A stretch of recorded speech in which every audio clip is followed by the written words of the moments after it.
मेरो ड्याडीहरू बाहिर हुनुहुन्छ, मेरो दाइहरू बाहिर हुनुहुन्छ। रेमिट्यान्सले भिडियो कल गर्दाखेरि नानी एकछिनपछि यहाँ पसिना आएको छ, अब एकछिनपछि यहाँ नुन बन्छ भन्नुहुन्छ क्या।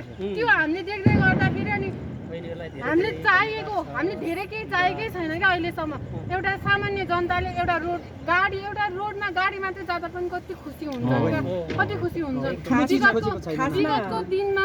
विगतको दिनमा हामीले नै राहत पुर्याएको देश भनेर हामीले पढेको इतिहासको आज कहाँबाट कहाँ पुगिसक्यो।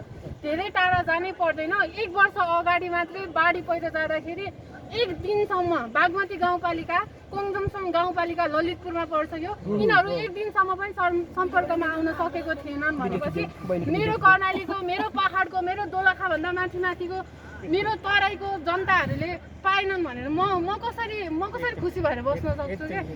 धेरै टाढा जानै पर्दैन। 1 दिन त्यति बेला हामी युथहरू नै राहत बोकेर पनि पुगेको थियौँ क्या। यस्तो अवस्था छ। कर्णाली के भन्नुहुन्छ साथीहरू, त्यो गाउँ त्यो बाटो हिँड्दा नै हामीलाई एकदम गाह्रो भइरहेको थियो क्या। कर्णालीको जाजरकोट जिल्लाबाट छु म, पढ्दैछु होइन। तर हामीले त्यस्तो जिल्लाबाट, दुर्गम जिल्लाबाट यहाँ आएर यति सङ्घर्ष गरेर छौँ। हामीले आफ्नो नेपालको लागि